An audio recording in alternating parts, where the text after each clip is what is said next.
Hey, I'm not surprised, motherfuckers.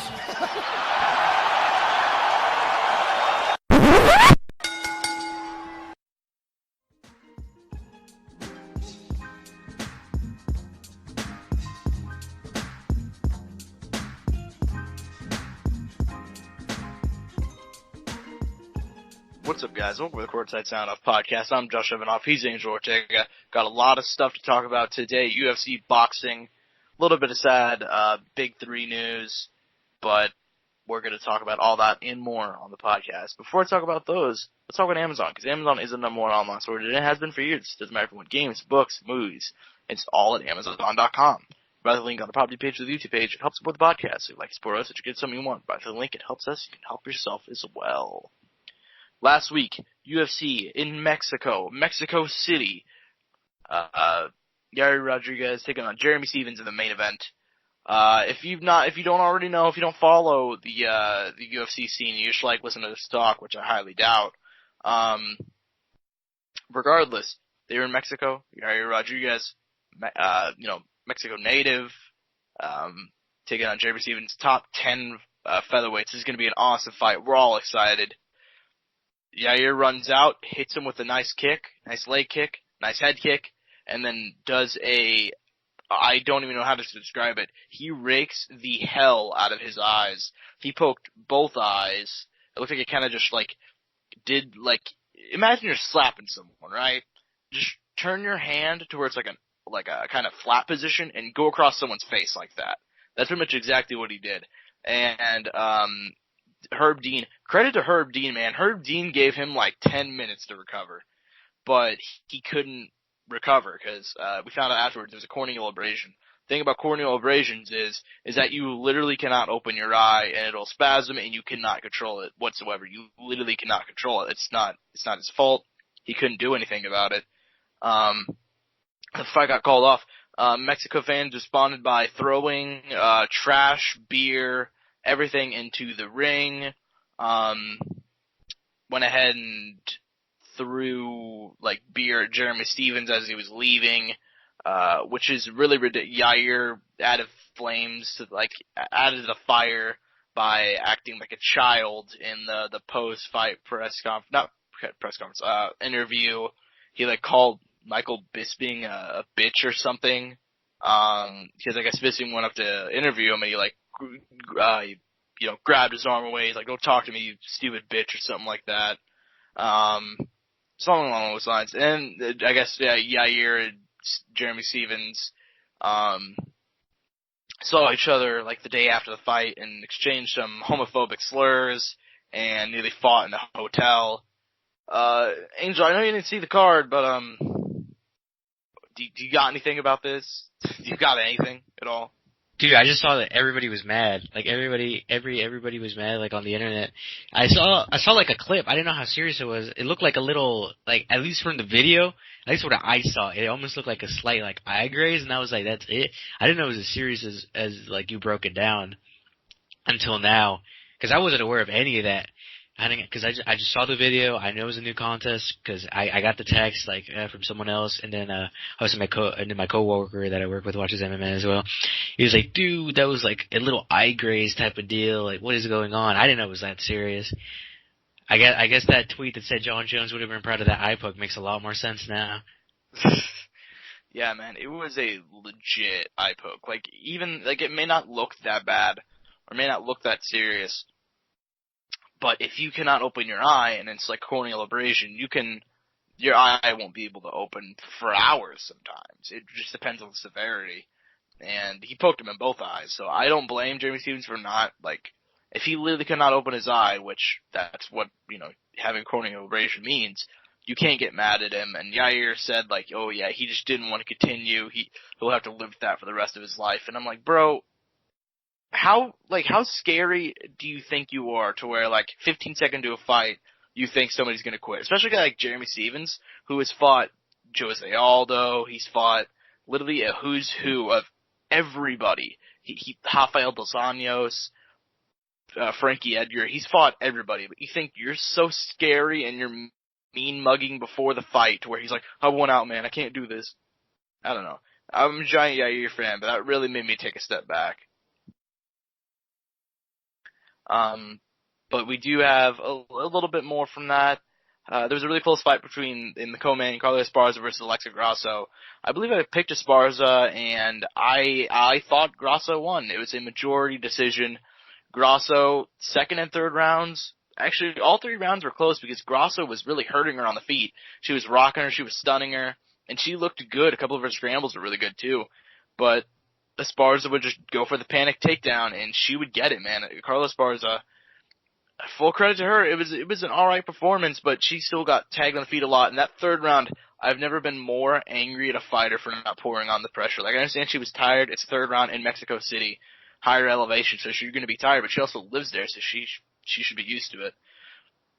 But she was hurt badly. Carlos Esparza for the entire third round was rocked, and Grasso was still just kind of going forward, throwing 1-2 shots at a time. And, they were doing damage, but they weren't going to win her the fight. And I was like, dude, I had no vested interest. Like, I like both these girls. I just wanted a good fight. And I was so angry at Alexa Grasso for not pushing the pressure. Her coaches were like, come on, go forward, go forward. Like, they were yelling at her too, but she just did not go. Like, she did not pour on the pressure. Very disappointing.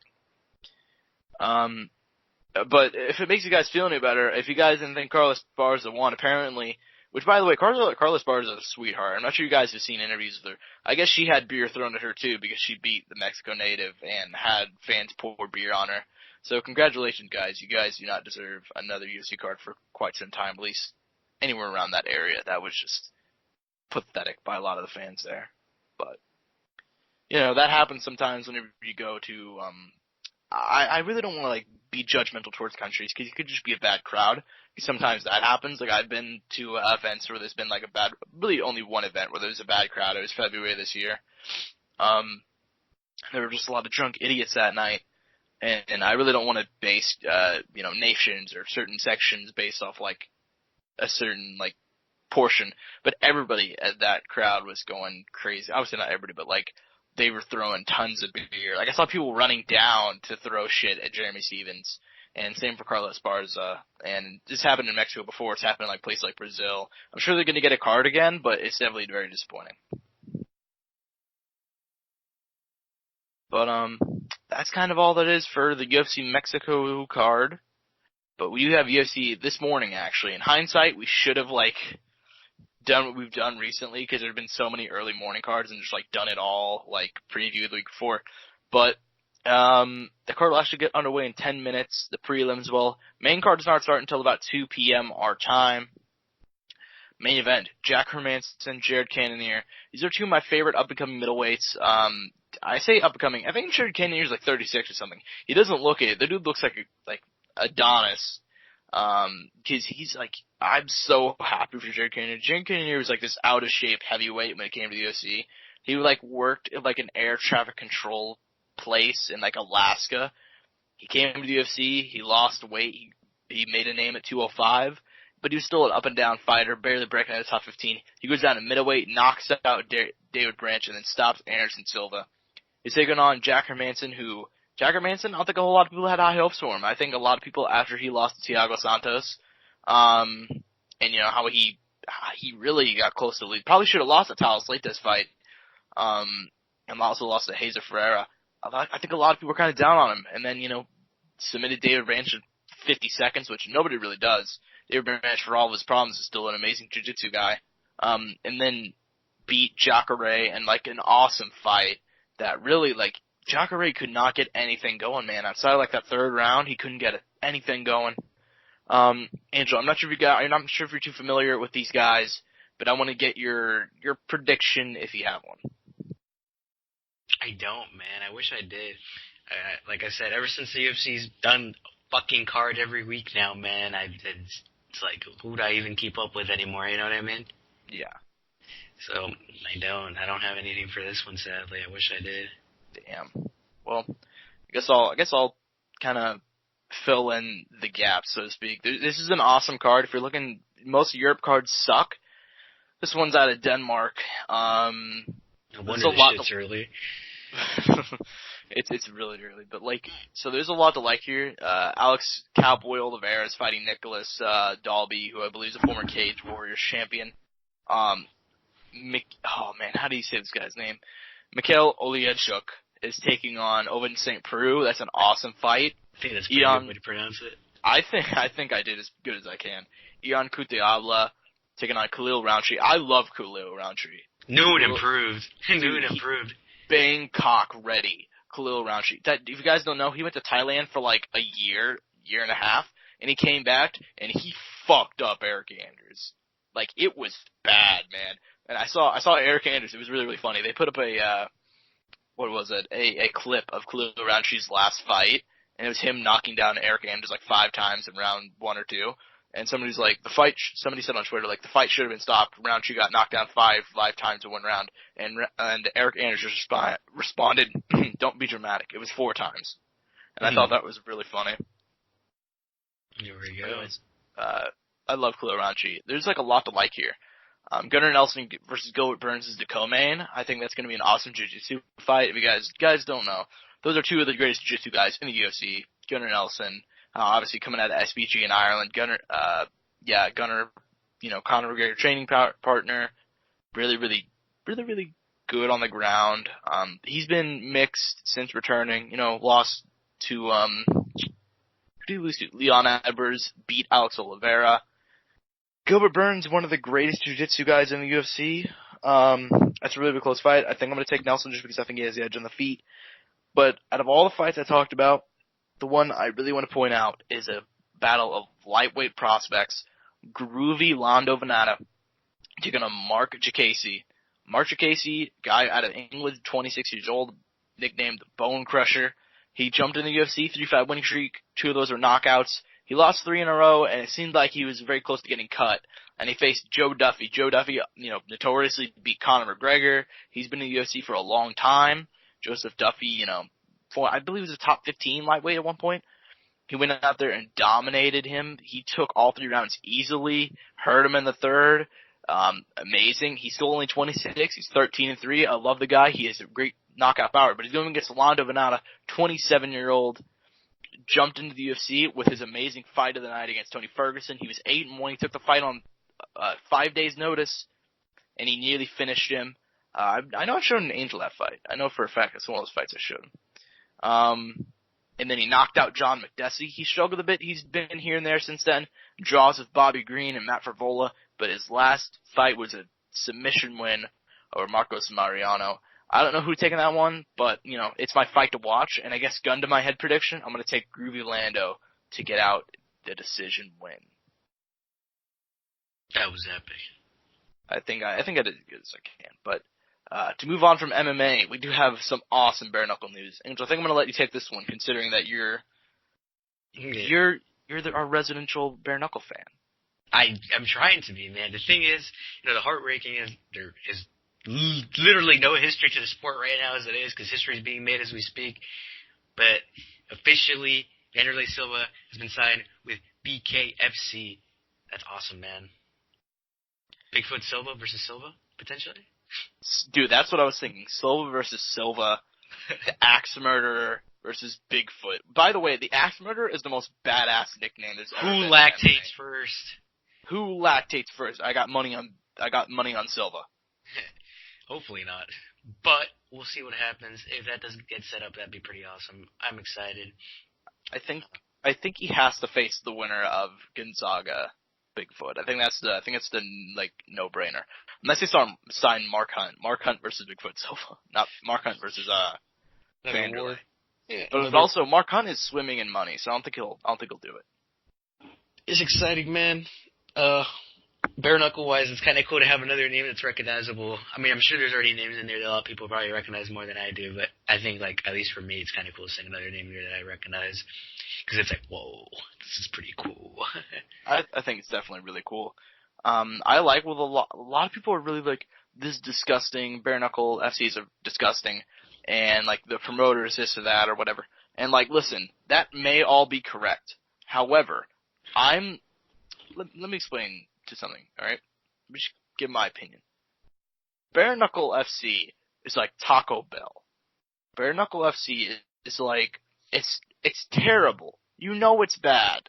However, actually, you know what, insert whatever fast food place you want here. I choose Taco Bell because Taco Bell is mine, okay? Insert whatever quesarito. Okay, quesarito, man. Insert whatever you wanted to hear. But like, BKFC is like Taco Bell. You know it's terrible, you know it's disgusting. But you'll be goddamned if at some point you just go, man, I'm really feeling a quesarito right now. And I'm feeling a bare knuckle fight with Vanderlei Silva. That's what I'm feeling. And I have, on the over-under of 37 hooks from Vanderlei, I'm taking the over. I'm excited. Like, it's terrible. And listen, I've talked to people, I've talked to other people, like, in the scene that have, like, covered the events live, and they're like, yeah, man, it's super unprofessional, it just feels wrong, like, it feels shady. And I'm like, yeah, man, that might be true, I'd love to cover one of those live. Same. Like, I would love to, man. I don't care, like, it may not be the greatest, but I'll be goddamn if it's not. It's really, really entertaining. I wonder if they will ever get big enough where they'll be on the Zone or something like that, or some sort of subscription based network. I'm surprised they're not on the Zone already.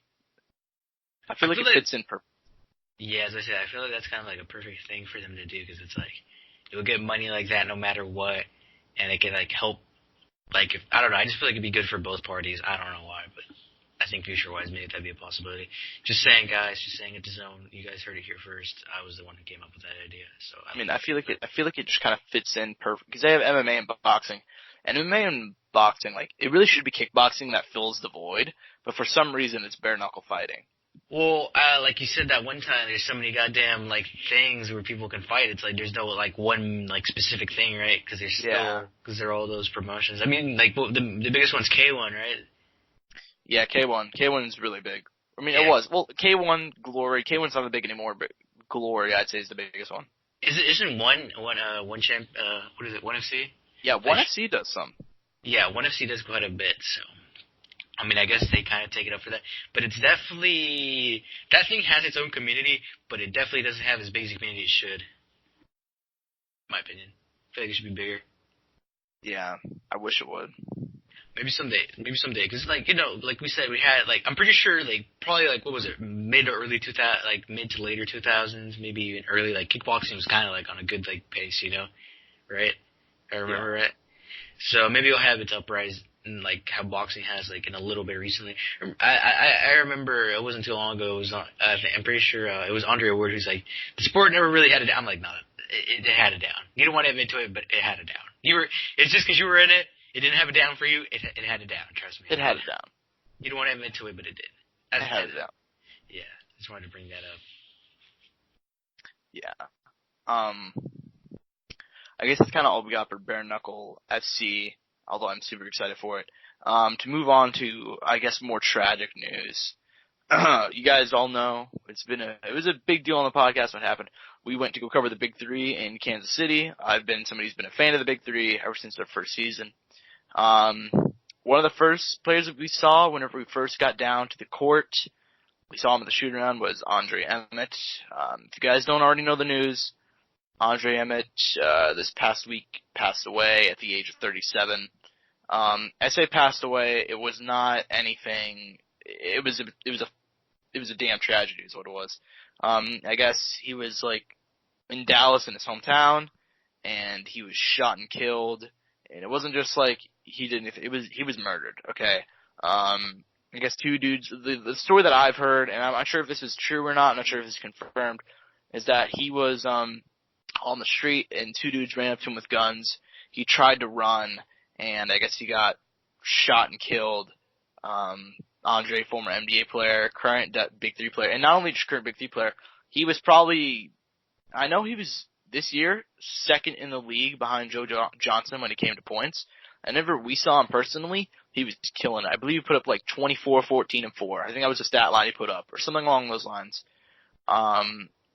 He looked damn good, and it sucks, man. It really sucks. I mean, it's heartbreaking news. Not too much to say here. Kind of all of that right there. It's weird because we were there. We saw him. you know, you don't think too much about it. Besides that, you know, we saw a guy there. That was it. You know, it was a good time, fun, and then you know, Big Three ends, season ends, and it's just sad to hear this. You know, not just for the sport, but more or less for his family. Like we were talking about this sort of podcast. Literally, all that his Instagram is him with his family and his girls. He has like I don't know how many kids he has. I think I've seen like 2 or 3, and they're all girls. So that is just heartbreaking. It's terrible, man. Because you know, you go on Instagram and literally all it is him and his family and his kids. Like nothing besides that and basketball. There's literally nothing else he did besides that. You can tell that he literally all he cared for, at least from what we can tell. I mean, I don't know about his private life. I'm not making any assumptions of anything that could have led to what happened, but at least from what we see at the base of it, all that his life was his family and basketball, and it just sucks to hear this, man. Yeah, it really, really sucks. You brought up a good point. We talked about it before, like, the podcast, but, like, this dude was all about his family. And, like, the first thing I did was I checked his Instagram because, like, I saw the news, and I was like, I really hope this isn't true. And I hopped on there, and it was just his family. Like, it's really weird because he was, like, probably, you know, an hour before he passed away. You saw him, putting up, like, pictures and Instagram stories of him and his kids, and it's just it's heartbreaking. But I guess that's all there is to talk about that. But if we're gonna move on to I guess more uplifting news, there is some awesome boxing tonight. And listen, I'm a big boxing guy. I'd say I'm a big boxing guy. I'm a boxing fan. I'm more of a casual fan than anything. But I think I'm going to let Angel, I think I'm going to let you take this one. I'm sure you can set the scene better than I can about what we have to look forward to. So tonight, man, I'm pretty sure it's tonight, it's definitely tonight, I'm not messing with you. It's tonight. It's tonight, bro. I've been losing track of days, just have to say that. But tonight, we officially have Errol Spence versus Sean Porter. Fight, well, I guess boxing match, better said not fight, but match in the making for a long time. I know there was issues on both sides, I think promotional-wise. A lot of promotional stuff going in. If you know boxing, you know all those issues have been going on. Just though, the reason this boxing match hadn't happened for a little while is because promotional stuff was going on. You know, this person couldn't set it up with this person. It's just going back and forth. Thing is, tonight it is established. You know, I think 3 belts are being put on the line. I could be incorrect. I can confirm that here for us here in a second. But I'm pretty sure it's 3 belts are being put on the line. No, just 2. Okay. Might be some other minor titles that I'm not sure of, you know, because we had the Diamond, you know, IBO belt or something like that. I always like to joke about that. The money belt. The money belt. The Mayan and Aztec belt, you know. But the thing is, as, you know, at the base of it, those are bullshit little titles that no one gives a fuck about. The WBC and IBF title being put on the line tonight. Errol Spence holding IBF and Sean Porter holding WBC, all on the line.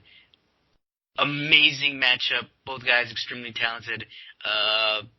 You know, both kind of, you know, come up. Both had doubts on both ends. I'm pretty sure coming up, I know Earl had a lot of doubts early on in his career. I was listening to some old podcasts and people talking about that, how they weren't fully sold on the idea of him. But, you know, and you know, as of recently, you know, building up his profile, taking, you know, some good wins, Kell Brook, obviously, and more recently, Mikey, and now, you know, taking on Sean, you know, kind of looking to establish himself in that, you know, top pound for pound listing. And, I mean, you know, importance of winning here, at least for me, I think it goes to Earl, you know, undefeated record, 29 years old, you know, has, you know, those nice wins there, and just, you know, getting this one would top it off. And then Sean, in it himself, you know, maybe there's 2 marks on the record, but trust me, that does not, you know, tell you this whole story. This guy is extremely talented, has been able to bounce back from those losses, and has improved. I mean, and yeah, there is a common opponent there, Kell Brook. The loss was to Kell Brook, but it's, you know, that, I mean, you can have your opinion about that, whatever it is. You know, going forward, you know, he came back from it, won, took a loss to Keith. But, you know, at the time, you know, we've seen Keith more recently. We've seen stuff, you know, a lot of stuff's happened here and there. Wins over Danny Garcia more recently. The thing is, the stage is set for this fight to happen. They're both at a really good point. They both are well established at this point. Regarding, career-wise, this is just to help them elevate them even more to, their standard of boxing. It's exciting, man. Overall, no matter what happens, no matter who wins, what the outcome is, I'm sure we'll have amazing boxing. I hope there's nothing crazy that happens within the ring that ruins the fight. Anything outside of that, as of recently, there's been a lot of shenanigans going in and out of boxing, in the ring, out of the ring. Overall, I'm excited, dude. They both have to offer a lot. Both amazing in their own right. Earl, great, technically amazing. Sean, has all the abilities that he needs. At this age of 31, I think his ceiling, it isn't fully set because, every time you're in there, you're learning, you're getting better. I have my opinions about his style. Sometimes I feel like he's a little awkward, maybe not the most orthodox. In certain aspects, some people would disagree with that. I've seen a couple of things within his own boxing that I felt were not something I was personally a fan of. Earl, obviously in his last fight we saw that, if he just needs to win a boxing match, he doesn't need to go for that knockout, he'll do that. So no matter what, I know that presented each with their own challenges, at the end of the day, it will be a good fight. You said it a lot better than I could, I suppose. I'm a big Sean Porter fan. I've always been a big Sean Porter fan. Errol Spence, I'll be honest, I'm not as familiar with him. Like, I've obviously heard the name, and I've seen the highlights, because I try to keep myself at least somewhat, on the same page, and I saw his last performance against Mikey Garcia, in which case he looked amazing. But I'm more of a Sean Porter guy, but I also don't think that he's going to win. I can't. I suppose I'm giving a prediction right now, but he's had a couple losses here, here and there, and obviously he's recovered, and he's looked good lately. 4 wins in a row, biggest wins being probably Danny Garcia, Andre Berto, but I don't know, man. Errol Spence undefeated, 25-0. IBF champ. The way he dominated Mikey Garcia is the big thing to me. Obviously Mikey looked really smaller, but he didn't beat him because he was smaller. He beat him because he just was that much better. He dominated him. It wasn't even close. And to me, that's the big thing here. And obviously, you can also give the breakdown of the co-main because it's an awesome co-main. But I don't know. I'm gonna take Errol Spence here, probably by decision. I imagine it'll probably be a decision win. Who knows, man? Anything can happen at the end of the day. But yeah, for co-main, we never have good co-mains. We have Anthony Durrell versus David Benavidez, man. David's been that kid that, he's young. He's 22, 21 wins already. It's almost like he's fought once every year since he's been alive. Not really. But if he did, holy shit. But no. This is someone I'd say has been, I wouldn't say hyped up, but someone who has been kind of that up-and-comer that everybody's kind of kept an eye on. This is his big test right here. He's fighting a guy who, is already there, man. Has already won. Has taken a loss, has everything there in his career, and is, I'd say significantly, well, I wouldn't say, has years under his belt, 34, I'd say that's all. 34, well experienced, been through a bit of everything, maybe has, I'm sure, like any boxer, maybe, questionable wins. I know, maybe not. I could be incorrect. But, people have their opinions. People think, this round wasn't this round wasn't that. I'm sure I have that opinion. But David Benavidez is a real deal, man. People wanted to take that next step. People want to take him, jump up, and I think this is the match for him, man. I think this is where he starts being that young kid, kind of doubted, kind of just there. People want him to be challenged. They want him to take that next step. They want him to be fighting those bigger opponents with bigger names, and I'm sure he does too. And I think Anthony Durrell presents that challenge to him. He's that guy, at the top of that division, kind of willing to, kind of keeping the gate closed, making sure that anybody who wants to come in won't be let in. And, this is the time for him to kind of come out and, maybe show he's not, shows that he's not going to win by knockout. Maybe this is the fight where he, and not every fight has been won by knockout, but what I'm saying is, at least this time, show more of those boxing skills. Show that he can outbox someone. He can be in and out. He can defend. He can do all of that. And I'm not saying he hasn't done that in his past fights, but I'm sure multiple people have thought, there's not much to this kid besides, maybe just, kind of those guys who are just kind of shitty. They're just getting punished. And, this is his opportunity to truly showcase those skills that he has developed over the years and, prove himself and in the process, win a title. And, take on those guys in those divisions, below him and above him in those weight classes. Because I know a lot of people want those fights to be set up. It's just that he doesn't have that big name under his belt yet. And I'm not saying the guys below aren't of, relevance, but this really is that big win for him if he does get it here. It's more or less, I think this fight is more important to David than Anthony. I mean, if Anthony wins, it's not a big deal. He beats someone who's young and up and coming. But for David, this is kind of like, I beat a guy who's established, who's experienced, who has years under him, and has the title, and now I'm here. Yeah, and I guess I should get your official prediction. Who you got? On both ends? Yes. Dude, okay, so first fight, Earl Spence, decision win. I'm sure it'll be 100% close. I think Sean could win. There's just certain things that have to go the way, but I think Earl will be smart the whole way through. Won't do anything crazy, won't go for anything too crazy. I feel like he's just that guy who would never risk it, so I'll probably stay with him on that. As for Durrell and David, that's a scary one, man. I'm not 100% sold, on David for sure. But, I have faith in young talent. I'm sure if he showcases those talents like I told you he's developed over the years and stays smart, I think David could win via decision. I don't see anybody here getting knocked out in any of these two fights. I'm not saying it's not a possibility, but if it does happen, it'll definitely be in the Durrell Benavidez fight. I don't think it'll happen in the Spence and Sean Porter, but if it does, it is what it is. I was wrong. But yeah, I think if anything, Benavidez via decision, I don't think it was via knockout.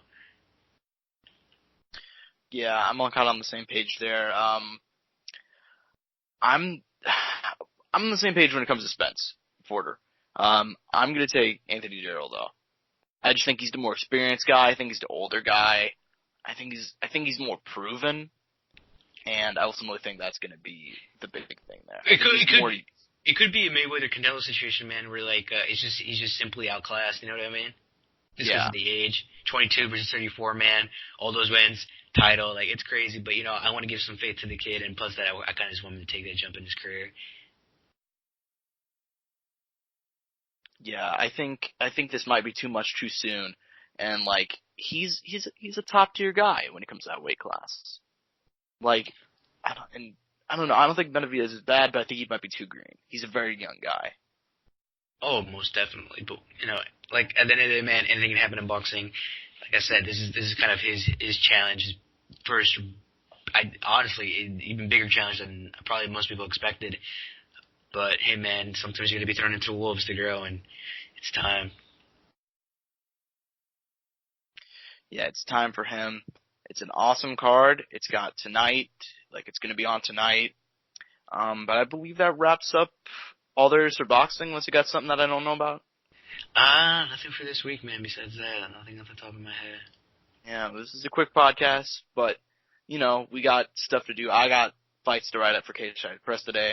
But before I back out of here, I want to talk about Target. Target is one of the greatest stores today. It doesn't matter if you're buying online or buying in store. It's quality with good prices. Target is one of our sponsors. If you bring a quality podcast each and every single week, you buy through the link on Podbean or through YouTube. Help support us. Target. Expect more. Pay less. Okay, guys. At Courtside Sound 1 on Twitter. I'm at Josh Evanoff. He's at AngelTega_01. Hope you guys enjoyed. A bit of a quick one, but it's not a whole lot this week and kind of breezed right through it. Hope you guys enjoyed though. So peace and butt grease. Nice click.